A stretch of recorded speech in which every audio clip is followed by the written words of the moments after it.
Ooh, there's a lot of patterns going on.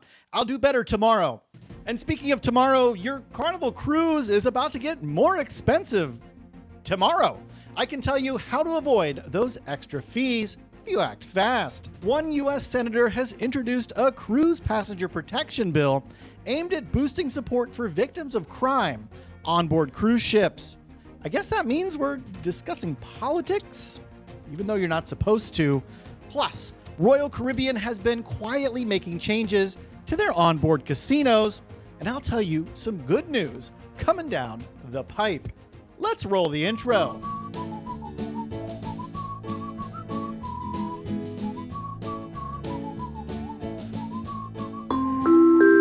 Hey, welcome to the Midships channel. I'm your Captain Corey, and thank you so much for stopping by the channel today. Happy Friday. If you're watching today, I hope you have a wonderful weekend. And with the weekend brings hopefully a little bit of extra time for you to sit down at your computer and send me that email about your cruise confessionals. That's right. If you didn't already know, I have a podcast releasing in just a few days entitled Cruise Ship Confessionals. It's going to feature your stories, your experiences, things that have happened to you or someone you know on board a cruise ship. And it's all made possible by you reaching out to me to share these stories. This is the email, podcast@midshipscruise.com. Share those juicy stories of things going down on board cruise ships. And like I said, it's not going to be quite as a PG as this channel has historically been. So if that's not for you, go ahead and skip it. Just hang out here. This channel's not going anywhere. Now, let's roll right into the cruise news. Starting tomorrow, prices are going up at Carnival Cruise Line as the cruise giant is set to raise prices for Wi-Fi and onboard gratuities. Yes, April Fool's Day seems to be the day they chose to announce big things. Somebody didn't think that one through. But this is not a joke because starting tomorrow, the base automatic daily gratuity goes up to $16 per person per day. It's about an increase of $2.50 per day. And if you stay in a suite, the rate's going to go all the way up to $18 per day. But remember, things like gratuities and Wi-Fi, well, they're available to pre-purchase in your cruise planner for Carnival. So if you act quickly, like within the next couple of hours, you could actually purchase them today at the current lower rate, get it locked in before the prices go up tomorrow. And like I said, in addition to gratuities increasing, the cost of Wi-Fi on board Carnival ships will also jump tomorrow, up from a base price of $10 to nearly $13 for the social package. And that premium, that goes all the way up to $22 per day. Yeah, you heard me right, $22. So it remains to be seen just how likely cruisers will be to accept these higher fees. Something tells me, though, Carnival's not really going to see a huge drop in Wi-Fi sales. If anything, they might just see people opt out of value back in to the social plan, and they'll still pocket some more money. But that remains to be seen. What we may see is that there's more people than ever down at guest services trying to take those gratuities off when they get put on the bill. Are you one of those people who runs down and takes off the gratuities so you can pay them on your own? Is that you?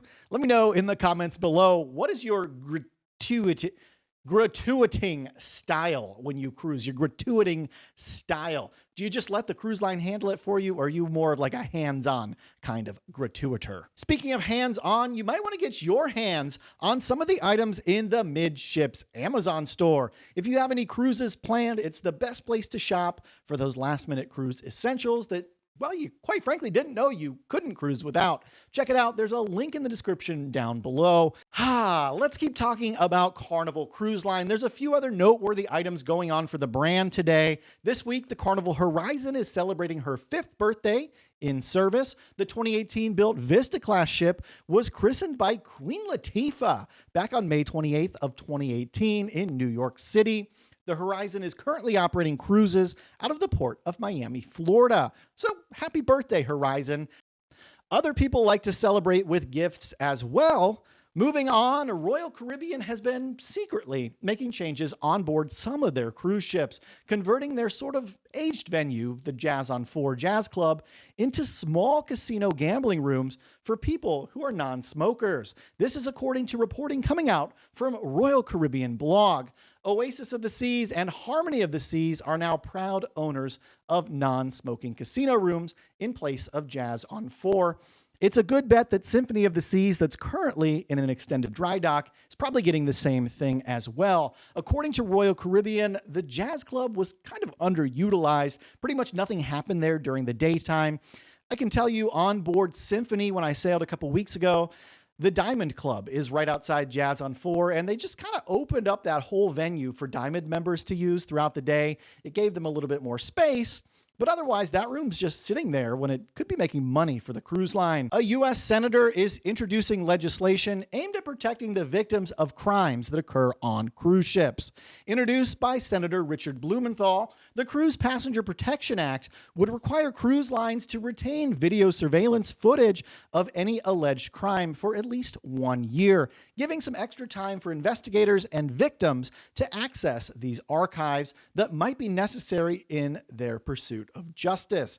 It also would aim to bolster victim support by requiring the cruise lines to clearly inform victims of the statute of limitations for them to file a lawsuit. And it would also establish a director of victim support with the U.S. Department of Transportation. Yes, this is a quote from an op-ed written by the senator. I'm not this verbose with boring words, am I? Please tell me I'm not. This particular senator is actually partially responsible for some of the things that are commonplace on cruise ships today. Things like video cameras in common areas, retaining surveillance footage for almost a month, and the installation of some man overboard systems on modern cruise ships. Some pretty cool stuff. If you made it this far into today's episode, I'd like to invite you to subscribe to this channel and do the one thing that proves to me that you love cruising as much as I do. And that, of course, is slapping that thumbs up button. Go ahead and press it now for me. Thank you so much for stopping by the channel today. And until next time, we'll see ya on the Midships. Oh my gosh, y'all. I am a sweaty man today. Not sure why. Boy, I sat down, looked at the monitor, saw this this super clashy shirt, super clashy blanket and background. Yeah, y'all, this isn't working. I'm gonna fix this problem tomorrow. I promise. Solid color tomorrow, and maybe for once I won't blend into the dang set. Hopefully you have a wonderful Friday, Saturday, whenever you might watch this. Don't forget to send me podcast@midshipscruise.com your cruise ship confessionals. La la la la la la la la la la la la la la la la la la la la